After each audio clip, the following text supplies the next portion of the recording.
Hello, poets! The second grade teachers and I have been so impressed with all of the poems that we see and listen to on Flipgrid. Your poetry books must be getting so fat. Later this week, in a special No Moms Allowed video, we'll talk about an idea for what to do with your finished book. But today we're going to continue to explore how words and phrases give meaning and rhythm to stories, poems, and songs. Today I want to teach you that sometimes writers use nonsense and sound words to make their writing funny or interesting. When I hear nonsense words, I immediately think of Dr. Seuss, who uses lots of made-up words in his writing. Who's ever heard of a wasket in a basket? In fact, Dr. Seuss once said, "I like nonsense. It wakes up my brain cells." There's a very well-known poem by Lewis Carroll, who also wrote the Alice in Wonderland books, called Jabberwocky, that's full of made-up words. You just want to be careful if you use made-up words in your writing to make sure that your reader can still understand the message of your story or your poem. Sometimes writers use sound words to make their writing funny or interesting. Onomatopoeia is a craft move that authors use. It's a word that copies the sound that it's representing. Words like splash, pop, bang. During our Barrow Peace Prize writing, we talked about how one really great way to hook your reader is to use onomatopoeia. It grabs your attention. Having that sound word makes people go, I wonder what that's about.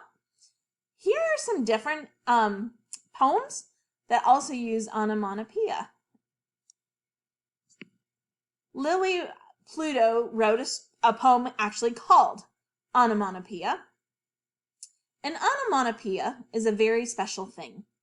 It's a word like quack or flutter or oink or boom or zing. It sounds just like its meaning. For example, snort and hum.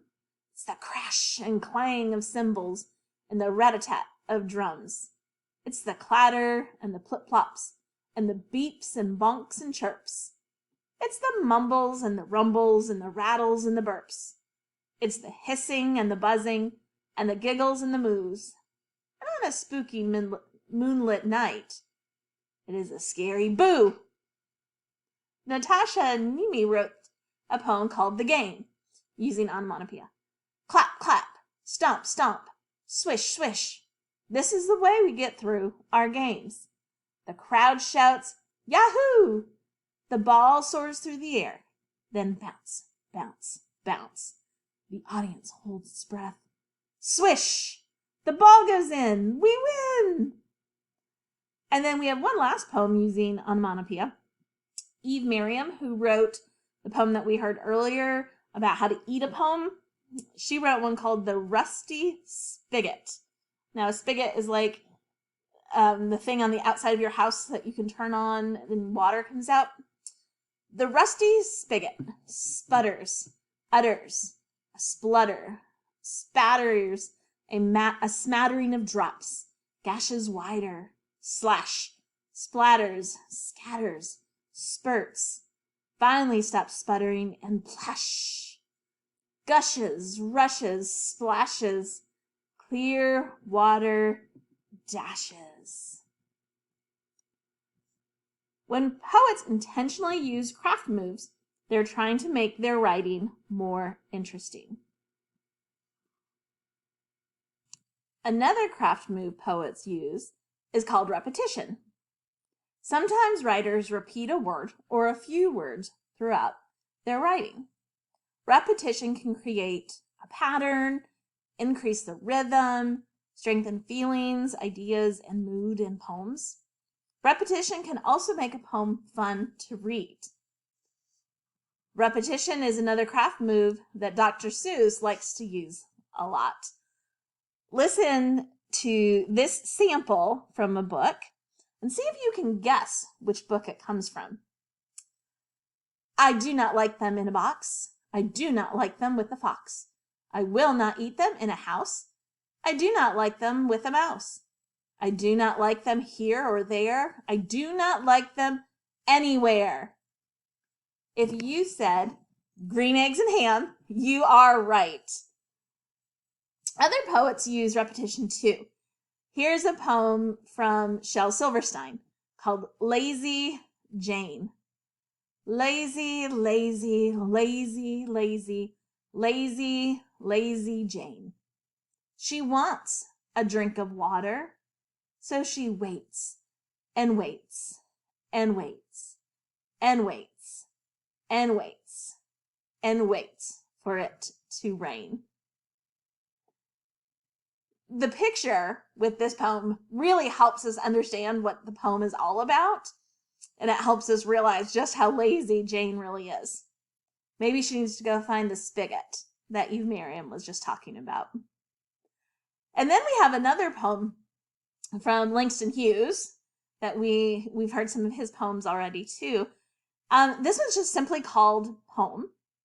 And you'll notice that the way that Langston Hughes uses repetition in this poem is very different than the ways that we've seen it, that we talked about with Dr. Seuss and with Shel Silverstein. Poem. I loved my friend. He went away from me. There's nothing more to say. The poem ends soft as it began. I loved my friend. So you'll notice in that poem that he didn't repeat a word over and over again. He had the same line to start his poem as he used to end it. So he used that phrase, I loved my friend, to start and end his poem. So he used repetition a little bit differently, but it's still included as repetition. So to end our lesson today, I wanted to look at one specific way that poets can use repetition in their poetry. So this particular craft move is called alliteration, and it's a type of repetition. Say that word with me, alliteration. Alliteration is the repetition of the first sound that we hear in words. Tongue twisters are examples of alliteration. So check out some of these examples and try saying them too. Peter Piper picked a pack of pickled peppers. She sells seashells by the seashore. This is an actual poem here. Those were just phrases or sentences. Leo the lion. Leo the lion loved the outdoors. He had 4 very mighty paws. Leo liked the little lightning bugs at night. During the day, they were out of sight. And then in this middle image, we see some different tongue twisters. And it again tells us that alliteration is when 2 or more nearby words have the same beginning sound. Natalie nibbled noodles. Sam sipped a strawberry Slurpee. Pete the penguin likes pizza and pickles. Monkeys make major messes. Carla went camping. And then there's this poem, Betty Botter's Butter, which I believe is from Shel Silverstein. I forgot to look that up. Betty Botter bought some butter, but she said, this butter's bitter. But a bit of better butter will but make my butter better. So she bought some better butter, better than the bitter butter, and it made her butter better. So 'twas better Betty Botter bought a bit of better butter. Ooh, that one is hard to read. You should try that out. And then, when you're done with that, try to say this next one like 4 times. This is from Dr. Seuss. I think it's from Fox and Socks. Who sews whose socks? Sue sews Sue's socks. Whew, I could not say that 4 times in a row. So let's review the craft moves that we've talked about today.